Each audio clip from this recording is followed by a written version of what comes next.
Team മാറ്റ്കമിന്റെ മറ്റൊരു capsule സീരീസിലേക്ക് എല്ലാവർക്കും സ്വാഗതം.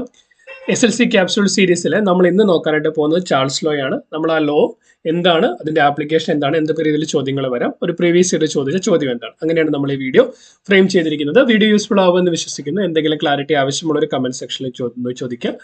അതുപോലെ ഇതുപോലുള്ള ഇൻഫോർമേറ്റീവ് കണ്ടന്റ്സ് ലഭിക്കുന്നതിന് വേണ്ടി ചാനൽ സബ്സ്ക്രൈബ് ചെയ്യാനായിട്ട് ശ്രമിക്കുക. സോ നമ്മൾ നോക്കുന്ന ചാൾസ് ലോ ആണ്. എന്താണ് ചാൾസ് ലോ എന്ന് പറയുന്നത്? ചാൾസ് ലോ എന്ന് പറയുന്നത് at a constant pressure the volume of fixed mass of gas is directly proportional to its temperature in kelvin. അതായത് നമ്മളിപ്പോൾ ഒരു ബീക്കറിനകത്ത് അല്ലെങ്കിൽ ഒരു പാത്രത്തിനകത്ത് നമ്മൾ ഒരു ഗ്യാസ് എടുത്ത് വെച്ചിരിക്കുന്നു.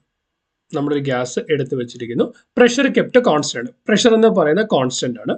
അപ്പോൾ നമ്മൾ ഇതിന് ഒബ്വിയസ്ലി ഗ്യാസിനെ സംബന്ധിച്ചിടത്തോളം ആ ഗ്യാസിന് ഒരു സ്പെസിഫിക് വോളിയം ഉണ്ടാവും. സോ ഒരു സ്പെസിഫിക് വോളിയമുള്ള ഗ്യാസ് ഒരു പർട്ടിക്കുലർ ടെമ്പറേച്ചർ നമ്മൾ പതിയെ ഹീറ്റ് കൊടുക്കുകയാണെങ്കിൽ, ടെമ്പറേച്ചർ കൊടുക്കുകയാണെങ്കിൽ എന്ത് സംഭവിക്കും? ഈ മോളിക്യൂളിനെ സംബന്ധിച്ചിടത്തോളം കൂടുതൽ എനർജി കിട്ടും. അപ്പോൾ ഗ്യാസ് മോളിക്യൂളാണ്. ഗ്യാസ് മോളിക്യൂൾ എന്ന് പറയുന്നത് സ്റ്റേറ്റ് ഓഫ് റാൻഡം മോഷൻ ആണ്. സോ ഒബ്വിയസ്ലി കൂടുതൽ എനർജി കിട്ടുമ്പോൾ കൂടുതൽ എക്സ്പാൻഡ് അല്ലെങ്കിൽ കൂടുതൽ ഏരിയയിലേക്ക് ഇത് മൂവ് ചെയ്യാനായിട്ട് അല്ലെങ്കിൽ സ്പീഡിൽ മൂവ് ചെയ്യാനായിട്ട് ശ്രമിക്കും. സ്പീഡിൽ മൂവ് ചെയ്യുക ഇൻ ദ സെൻസ് എന്ത് സംഭവിക്കും? ഈ ഗ്യാസിന് എക്സ്പാൻഷൻ സംഭവിക്കും. കാരണം എന്താണ്? ഗ്യാസ് മോളിക്യൂളോട് തമ്മിലുള്ള സ്പേസ് കൂടും, ഗ്യാസ് എക്സ്പാൻഡ് ചെയ്യപ്പെടും. അപ്പോൾ നമുക്ക് എന്ത് മനസ്സിലായി? ടെമ്പറേച്ചർ കൂടുമ്പോൾ ഗ്യാസ് എക്സ്പാൻഡ് ചെയ്യുന്നു. എക്സ്പാൻഡ് ചെയ്യുക means expansion is nothing but ആ ഗ്യാസിന്റെ വോളിയം ഇൻക്രീസ് ചെയ്യുന്നു. സോ അതായത് കോൺസ്റ്റന്റ് പ്രഷറിനകത്ത് the volume of fixed mass of gas is directly proportional to the temperature in Kelvin. എന്തുകൊണ്ട് ടെമ്പറേച്ചർ ഇൻ കെൽവിൻ എന്ന് പറയുന്നത്? നമുക്ക് ടെമ്പറേച്ചറിന് പല യൂണിറ്റുകൾ പറയാം. ഒന്നെങ്കിൽ ഡിഗ്രി സെൽഷ്യസ് പറയാം, അല്ലെങ്കിൽ ഫാരൻഹീറ്റ് പറയാം, അല്ലെങ്കിൽ നമുക്ക് എന്താണ് കെൽവിൻ പറയാം. എന്തുകൊണ്ടാണ് കെൽവിൻ പറയുന്നത്? ഓരോ മെഷർമെന്റിനും ഒരു സ്റ്റാൻഡേർഡ് യൂണിറ്റ് ഉണ്ട്. അപ്പൊ സ്റ്റാൻഡേർഡ് യൂണിറ്റ് ടെമ്പറേച്ചറിന്റെ സ്റ്റാൻഡേർഡ് യൂണിറ്റ് ആണ് കെൽവിൻ എന്ന് പറയുന്നത്. എന്താണ് കെൽവിൻ? കെൽവിനിൽ നമ്മൾ ടെമ്പറേച്ചർ എക്സ്പ്രസ് ചെയ്യുന്ന ടെമ്പറേച്ചറെ നമ്മൾ വിളിക്കുന്ന പേരാണ് absolute temperature. So directly proportional to the temperature in kelvin എന്നോ അല്ലെ അബ്സല്യൂട്ട് ടെമ്പറേച്ചർ എന്നോ എഴുതിയാൽ മതി. ഇപ്പൊ ഡിഗ്രി സെൽഷ്യസും കെൽവിനുമായിട്ടുള്ള ബന്ധം എന്താണ്? 0 ഡിഗ്രി സെൽഷ്യസ് എന്ന് പറയുന്നത് 273.15 കെൽവിനാണ്. അതായത് എക്സ് ഡിഗ്രി സെൽഷ്യസ് എന്ന് പറഞ്ഞാൽ എക്സ് പ്ലസ് 273.15 കെൽവിനാണ്. അപ്പൊ നിങ്ങൾക്ക് ഏതെങ്കിലും ഒരു ഡിഗ്രി സെൽഷ്യസ് തന്നിട്ട് കെൽവിനിലോട്ട് മാറ്റാൻ പറഞ്ഞാൽ അത് 273.15 കൊണ്ട് എന്ത് ചെയ്താൽ മതി? ആഡ് ചെയ്താൽ മതി. സോ മലയാളത്തിൽ പറയണം, ഒരു ആദർശവാതകത്തിന്റെ അളവ് സ്ഥിരമർദ്ദത്തിൽ താപനിലയ്ക്ക് ആനുപാതികമാണ്. ഇതാണ് ചാൾസ് ലോ നമ്മളോട് പറയുന്നത്. സോ നമ്മൾ T1 എന്ന് പറയുന്ന ഒരു ടെമ്പറേച്ചറിൽ വോളിയം V1 ആണെന്ന് വിചാരിക്കാം. നമുക്ക് എങ്ങനെ എഴുതാം? V1 is proportional to T1. നമ്മൾ പ്രൊപ്പോർഷണാലിറ്റി മാറിയിട്ട് ഒരു കോൺസ്റ്റന്റ് കൊടുത്താൽ V1 is equal to a constant into T1 എന്ന് എഴുതാം. അല്ലെങ്കിൽ V1 by T1 equal to a constant ആയിരിക്കും. ഇതായിരിക്കും ചാൾസ് ലോയുടെ മാത്തമാറ്റിക്കൽ എക്സ്പ്രഷൻ എന്ന് പറയുന്നത്. സോ V1 വോളിയം ഉണ്ട് T1 ടെമ്പറേച്ചറിൽ. അങ്ങനെയാണെങ്കിൽ V2 വോളിയം ഉണ്ട് T2 ടെമ്പറേച്ചർ എങ്കിൽ നമുക്ക് എന്ത് പറയാൻ പറ്റും? V1 ബൈ T1 എന്ന് പറയുന്നത് ഒരു കോൺസ്റ്റന്റ് ആണ്. അതുപോലെ V2 ബൈ T2 എന്ന് പറയുന്നതും ഒരു കോൺസ്റ്റന്റ് ആണ്. അങ്ങനെയാണെങ്കിൽ നമുക്ക് ഇതിനെ രണ്ടും ഇക്വേറ്റ് ചെയ്ത് എങ്ങനെ എഴുതാം? V1 by T1 equal to V2 by T2 equal to V3 by T3. Correct, V3 by T3 എന്ന് എഴുതാം. അപ്പോൾ വോളിയത്തിനെ ടെമ്പറേച്ചർ കൊണ്ട് ഡിവൈഡ് ചെയ്യുമ്പോൾ നമുക്കൊരു കോൺസ്റ്റന്റ് വാല്യൂ ആണ് കിട്ടുന്നത് എങ്കിൽ അത് എന്തിനെ ഡെമോൺസ്ട്രേറ്റ് ചെയ്യുന്നു? ചാൾസ് ലോയെ ഡെമോൺസ്ട്രേറ്റ് ചെയ്യുന്നു. സിമ്പിൾ ഉദാഹരണം പറഞ്ഞു കഴിഞ്ഞാൽ, നമ്മളിപ്പം ഒരു തണുപ്പ് കാലത്ത് അല്ലെങ്കിൽ വിന്റർ സീസണിൽ ഒബ്വിയസ്ലി ടെമ്പറേച്ചർ കുറവാണ്. ആ സമയത്ത് ഫുട്ബോളോ അല്ലെങ്കിൽ നമ്മളൊരു വോളിബോൾ എടുത്ത് നോക്കുവാണെങ്കിൽ അതിങ്ങനെ എടുക്കുമ്പോൾ സ്ക്യൂസ് ചെയ്തിരിക്കുന്ന അല്ലെങ്കിൽ എന്താ പറയുക ചുരുങ്ങിയിരിക്കുന്നതായിട്ട് കാണും. അതിന് കാരണം അതിനുള്ളിലൊരു ഗ്യാസ് ഉണ്ട്.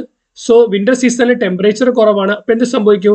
ഗ്യാസിന് എക്സ്പാൻഷൻ സംഭവിക്കുന്ന ടെമ്പറേച്ചർ കുറയുമ്പോൾ വോളിയം കുറയും. അപ്പൊ എന്ത് സംഭവിക്കും? കംപ്രഷൻ അല്ലെങ്കിൽ സ്ക്യൂസിങ് സംഭവിക്കും. അതിന് പ്രകാരമാണ് എന്ത് സംഭവിച്ചത്?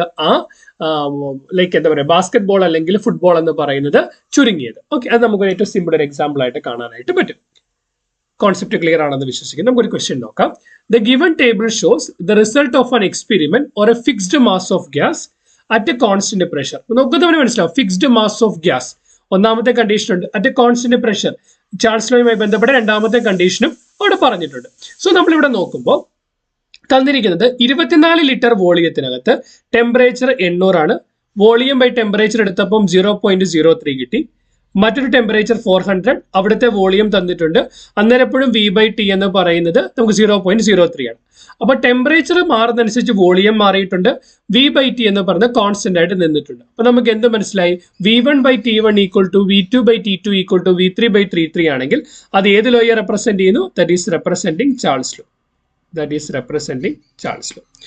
Then write any one situation in daily life to which this can be related. ഒന്നെന്ന് പറയുന്നത് നമ്മൾ പറഞ്ഞതുപോലെ ബാസ്കറ്റ്ബോൾ അല്ലെങ്കിൽ ഫുട്ബോൾ വിന്റർ സീസണിൽ വെളിയിൽ എടുക്കുമ്പോൾ സ്ക്യൂസ് അല്ലെങ്കിൽ ചുരുങ്ങിയിരിക്കുന്നതായിട്ട് കാണപ്പെടുന്നു. അല്ലെങ്കിൽ മറ്റൊരു ഉദാഹരണം പറയാവുന്നത്, നമ്മളൊരു സമ്മർ സീസണിൽ നമ്മൾ വണ്ടിയുടെ ഒക്കെ ടയർ ഫില്ല് ചെയ്യുന്ന സമയത്ത് കുറഞ്ഞ ഗ്യാസ് മാത്രമേ ഫില്ല് ചെയ്യുള്ളൂ. കാരണം എന്താണ്? ഓൾറെഡി അറ്റ്മോസ്ഫിയറിക് ടെമ്പറേച്ചർ കൂടുതലാണ്. അപ്പോൾ എന്ത് സംഭവിക്കും? ഈ ഗ്യാസിന് എക്സ്പാൻഡ് ആവാനുള്ള സാധ്യതയുണ്ട്. സോ നമ്മൾ ആ എക്സ്പാൻഷൻ പോസിബിലിറ്റിയുടെ കണക്കിലെടുത്ത് കുറഞ്ഞ ഗ്യാസ് കൊടുക്കും. സോ ഓട്ടോമാറ്റിക്കലി ടെമ്പറേച്ചർ കൂടുമ്പോൾ ഈ ഗ്യാസ് എക്സ്പാൻഡ് ആകും. ഓക്കെ, വേറൊരു ഉദാഹരണം പറഞ്ഞു കഴിഞ്ഞാൽ, നമ്മളിപ്പം ഒരു ഊതി വീർപ്പിച്ച ഒരു ബലൂൺ വെയിലത്തിടുവാണെങ്കിൽ ബലൂൺ പൊട്ടിപ്പോവും. കാരണം എന്താണ്? ആ ടെമ്പറേച്ചർ കൂടുന്നതനുസരിച്ച് ഈ ബലൂണിനകത്തുള്ള എയർ എന്ന് പറയുന്നത് എക്സ്പാൻഡ് ചെയ്യപ്പെടും.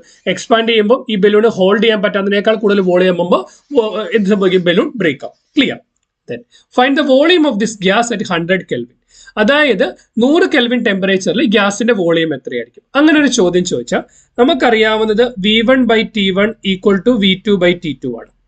അപ്പൊ എന്ത് ചെയ്യണമെന്ന് വെച്ചാൽ തന്നിരിക്കുന്നതിനകത്തുനിന്ന് ഏതെങ്കിലും ഒരെണ്ണം എടുക്കാം. 800 കെൽവിനിൽ 24 ലിറ്റർ ആണ് വോളിയം. അതായത് T1 ടെമ്പറേച്ചർ ആയിട്ട് 800 കെൽവിൻ എടുത്താൽ 800 കെൽവിനിലെ വോളിയം എത്രയാണ്? 24 ലിറ്റർ. നമ്മളോട് ചോദിച്ചിരിക്കുന്ന ടെമ്പറേച്ചർ എത്രയാണ്? 100 കെൽവിൻ. അപ്പൊ T2 എന്ന് പറയുന്ന 100 കെൽവിൻ എടുത്താൽ നമ്മൾ കണ്ടുപിടിക്കേണ്ട വോളിയം V2 ആണ്. തന്നിരിക്കുന്നതിലേക്ക് സബ്സ്റ്റിറ്റ്യൂട്ട് ചെയ്തേ. വോളിയം 24 ലിറ്റർ വോളിയം എവിടെ? 800 കെൽവിനിൽ ഈക്വൽ ടു V2 വോളിയം ഏത് ടെമ്പറേച്ചറിൽ? 100 കെൽവിനിൽ. കറക്റ്റാ? ഈ രണ്ട് ഇപ്പൊ നമ്മളിപ്പോ V2 ഈക്വൽ ടു എഴുതി എന്ത് വരും? 24 ഇൻറ്റു 100 ഡിവൈഡഡ് ബൈ 800 എന്ന് എഴുതാം. 0 ക്യാൻസലായി, 0 ക്യാൻസലായി. ബാക്കി എന്തുണ്ട്? 24/8. 8×3 24. സോ ഇത് 3 എന്ന് കിട്ടും. വോളിയം എന്ന് പറയുന്നത് 3 ലിറ്റർ ആയിരിക്കും. സോ നമ്മൾ ചാൾസ് ലോ അതുമായി ബന്ധപ്പെട്ട ഒരു ചോദ്യം കണ്ടു.